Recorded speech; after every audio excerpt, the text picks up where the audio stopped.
Hey guys, welcome back to another episode of Prolific People. I'm Tom Bolan, and thank you very much for joining us again. I hope you're getting a lot of value out of these last videos.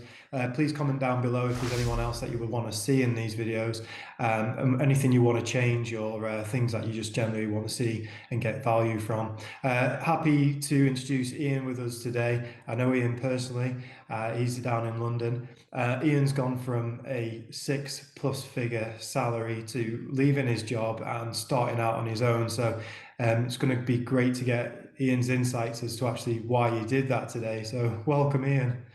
Thank you. Glad to be here. Do you want to just give us a bit of an introduction about who you are and what you do? Yeah, so I was working in a state agency for about 12 years up until 2021. Believe I got to the top end of my career, or the plateau is where I got to. And then after the pandemic, I guess it wasn't enough. And then obviously 2021 stepped out.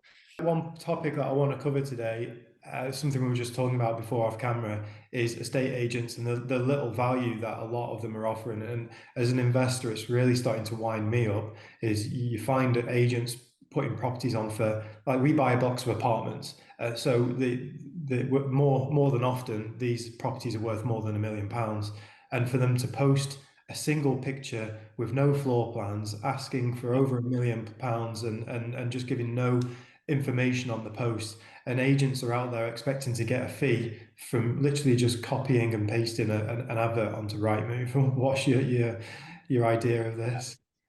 A lot of it, I think, comes from a lack of understanding, of marketing in general. And I think it's something when I look back through my career, I've probably been guilty of in the past as well. It's like you're so excited to try and earn a commission, you're rushing to get a property on the market, yet you don't have all the information you need. You don't have the full set of professional pictures, so you're posting a picture with an external that's been taken by your phone. But I mean, the longer you spend in this industry, then the more you start to understand the marketing, and especially from a demand point of view, that the highest amount of demand you're going to get when you're putting stuff on Rightmove, Zoopla, and everything like that is going to come in within the first 5 days. Yeah. After 5 days, your marketing shares could just kind of dwindling and going down and down and down until you kind of activate some sort of change. Yeah. But yeah, I mean, I've kind of said this 1,000 times. The amount of content that a lot of agents are putting out there is just not, it's not enough for the age that we live in now. You like to do a lot of video tours, and you do actually put a lot of effort into your marketing.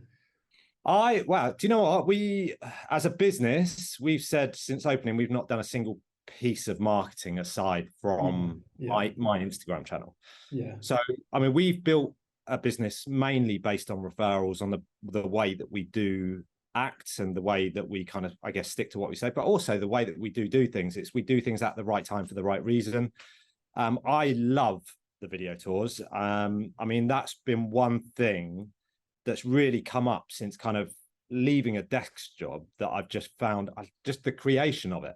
And I can get lost in it for a couple of hours of just sitting down with my head in my phone, just creating some kind of reel to some kind of music. But it's these kind of things that create the emotional response for buyers and sellers as well. From a seller's point of view, you're getting a memory of your property that you're never going to lose. It's like the property may go, you'll sell it on, but you'll always have that video to kind of look back on and say to your kids, look, this is where you grew up. And then from a buyer's point of view, if you capture the music right, this was always what I kind of referred to as the venture sell. Like, if you've ever heard of venture photography, they'll give you a free photo shoot, get you in, put some fancy music on, sit you down and watch videos of your kids. And it's like, they'll create this emotional response for you to buy their picture, which, I mean, one picture about that size is about £1,000. And it's like, why are you spending £1,000 on a picture? But it's not about the picture, it's about the sell. Yeah. And that's all we're trying to incorporate into everything we do. Yeah, of course. And you mentioned about your office as well.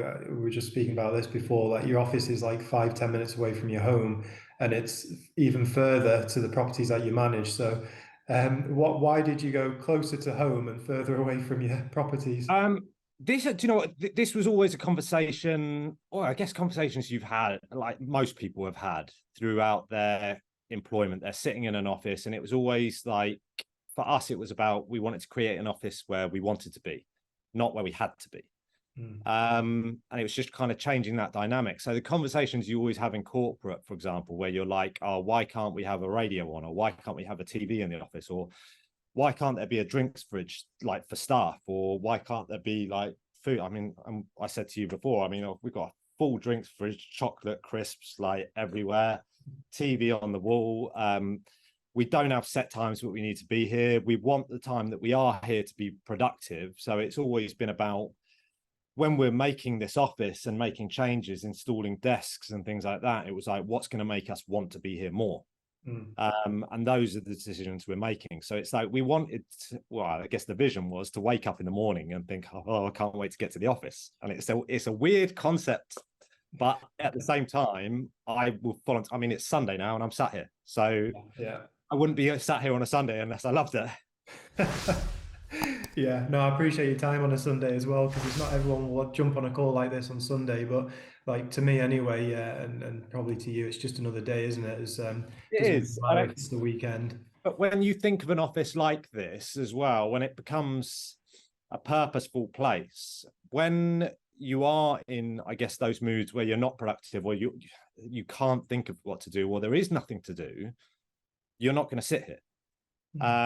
And it's, we said this before, I mean, I find myself at home some days with the kids from like 3 o'clock, just because I'm super productive in the morning, but as I get closer to the afternoon, my energy levels dwindle, and what I kind of think about is obviously what's for dinner, what's going on at home, what the kids doing.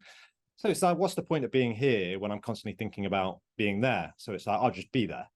And again, the cost of that is sometimes on a Saturday or Sunday afternoon, you might have to kind of nip in and do bits and pieces when you think of them. Yeah. But I mean, I always kind of found it funny. It's like when you kind of watch people with the grind culture, right? So it's just like the amount of people I see saying, I work 18 hours a day. And I just think, you don't understand what work is, my friend. I mean, don't get me wrong, I'm available 24 hours a day, like, well, unless I'm on the bike and then I'm not answering your call. Yeah. But there is no way I'm working 18-hour days. It's like I'm working at best maybe 6 hours, but those 6 hours are super productive. And that's enough for me. Yeah.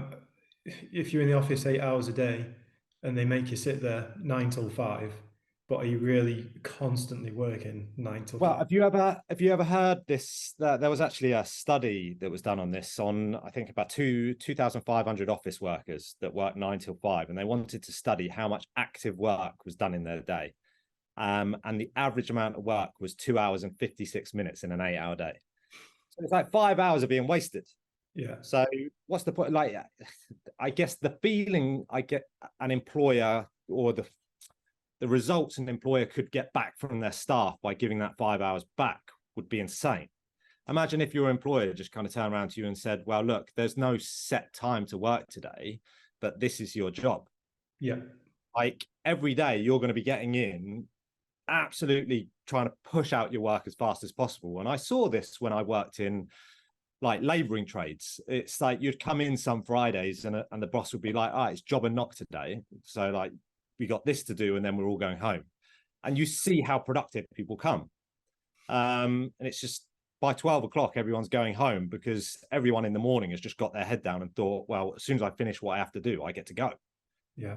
And it's just like, why can't we live like that every day? It's like, we've all got kind of families, children. Like we don't live to work. I mean, our work should support our life, not the other way around. Yeah, totally agree. And there's loads of people at home just watching this and thinking that they want to do something for themselves, and they're probably stuck in a desk job or whatever that they're doing, and see you, how you've just gone, no, screw this, I'm going to go work for myself, and you've done it.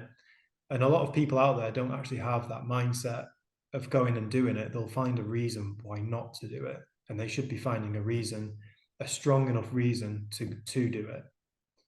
Yeah, I mean, I wasn't any different, if I'm honest. It's like, kind of thinking back, I don't know if even when I quit, I had the intention to quit, or I think at the time I just wanted to change the status quo. You know, it's like I was feeling a bit like I said, like my career had plateaued, there was nowhere to go, and it was something just didn't feel right. And I stacked up problems against myself. It's the amount of times that I said I would never run a business because I didn't want to go what I felt was backwards, in the sense of a state agency, you go through the ranks of negotiator, assistant manager, like so on and so forth.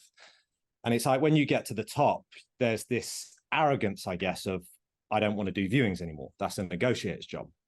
The funny part of it is that is one of the things I probably enjoy the most now, because when you start working a lot less, I guess, the chance to be out the house, the chance to see new people, meet new people, see new properties becomes the most exciting part of your job.